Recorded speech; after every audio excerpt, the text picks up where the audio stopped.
2026 장애인 활동 지원 이용인 교육, 활동 지원 서비스 이용자의 역할, 활동 지원사와의 존중감 있는 의사소통, 존중감, 그 사람의 입장에 서보고 그 사람 자체에 감사하는 마음 보는 만큼 알게 되고 아는 만큼 좋아하고 배려해 줄 수 있음 잘한 일에 대한 칭찬과 격려가 난관 극복에 유링한 힘.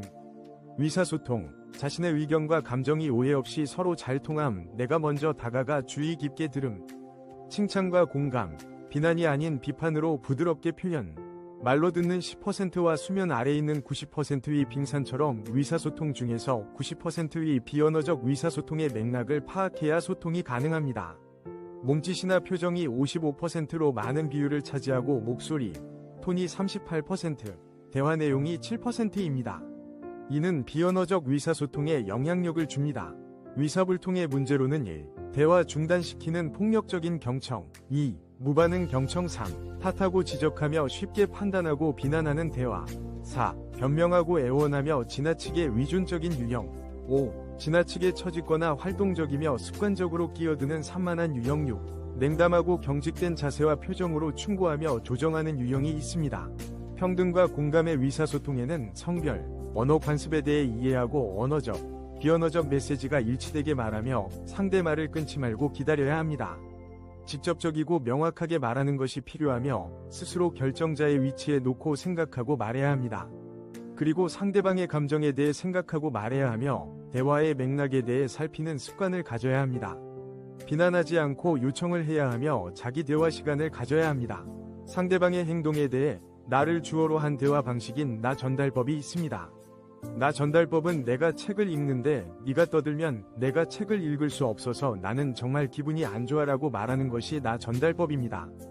효과는 나의 입장과 감정을 전달하여 상호 이해에 도움이 되며 솔직한 느낌을 전달합니다.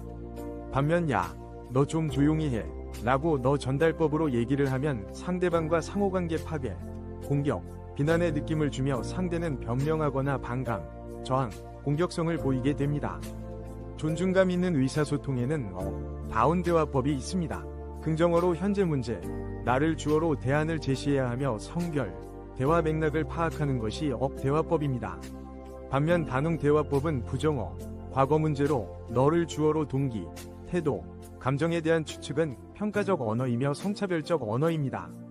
활동 지원 서비스 이용자의 역할로는 활동 지원 서비스를 이용하여 무엇을 할지 계획을 세워야 하며 활동 지원사를 인격적으로 존중해야 합니다. 또한 불가피한 상황을 제외하고 활동 지원 서비스가 시작하고 끝나는 시간을 지켜야 합니다.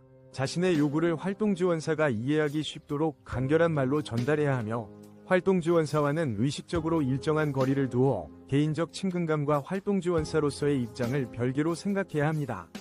또한 한 번에 많은 것을 무리하게 요구하지 않아야 합니다. 이용자는 자신의 요구를 당당하고 자신있게 말해야 하며 이용인과 활동지원사는 대등한 관계여야 합니다. 활동지원 서비스의 만족 정도를 적절하게 표현하는 것이 좋으며 자신이 선택하고 결정한 것은 자신이 책임져야 합니다. 활동지원 서비스 이용인과 활동지원사의 관계는 결국 인간관계입니다. 남의 신발을 신고 1마일을 걸어보기 전에는 그 사람을 판단하지 마라. 부정수급 예방교육, 활동지원 급여 이용 유의사항입니다. 바우처 카드 소지 및 보관은 안되며 본인 카드는 항상 본인이 소지하여야 합니다. 활동 지원 서비스는 대면 서비스를 원칙으로 하고 있어 비대면 서비스를 요구해서는 절대로 안됩니다. 또한 반드시 서비스 이용 시간만큼 결제를 해야 하며 더 많은 시간을 결제하는 것은 부정수급입니다. 바우처 본인 부담금은 매월 서비스 시작 전 납부해야 하며 반드시 본인이 납부해야 합니다. 동성 매칭을 우선적으로 해야 합니다. 부득이하게 이성 매칭을 할 수밖에 없는 경우에는 정확한 서비스 분야와 이용 시간을 구체적으로 합의해야 합니다. 부정수급이란 이용자와 활동지원사가 고의적 혹은 단순한 과실로 부당하게 이득을 취하는 것을 말합니다.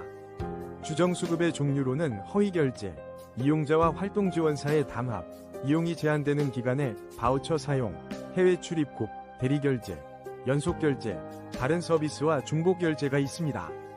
부정수급의 사례로는 이용자 카드를 서로에게 맡기고 허위로 교차결제한 경우, 교차결제 후 급여를 나눠 갖는 경우, 이용자가 없는 집에서 이용자 가족을 위한 가사 지원, 이용자가 없는 집에서 이용자의 자녀 양육을 하는 경우들이 있습니다. 장애인 활동 지원 부정수급 Q&A. 자가용을 이용한 사회활동 서비스 지원 중 자녀 바우처 시간을 유류비로 추가 결제해도 될까요? 불가능합니다. 활동지원급여를 허위 결제하여 유류비를 충당하는 것은 불가능합니다. 활동지원사가 서비스를 성실하게 제공해주셔서 감사한 마음입니다. 그래서 지원이 제공되지 않는 시간에 바우처를 추가 결제해도 될까요? 불가능합니다. 이용자의 허락이라고 해도 추가 바우처 결제에 대해서는 이용자의 권리가 아닌 부정수급입니다. 이용자 가정에 출근하는 거리가 1시간 정도입니다. 이용자에게 양해를 구해 출근하면서 바우처 결제를 진행해도 되나요?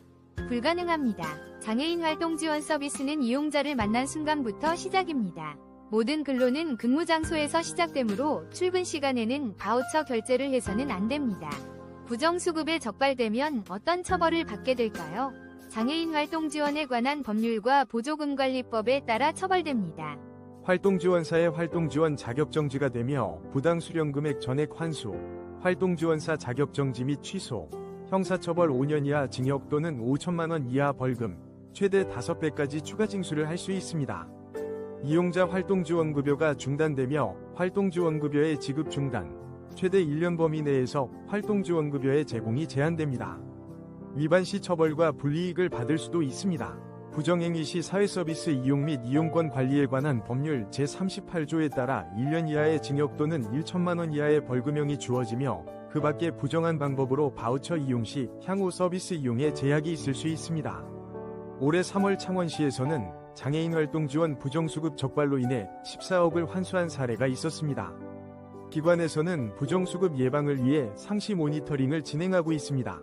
실시간 서비스 모니터링, 전화나 영상통화를 통한 모니터링, 매일 서비스 결제 내역을 확인하는 서비스 이용 내역 모니터링을 시행하고 있습니다. 이용자 교육에 참여해주셔서 감사합니다.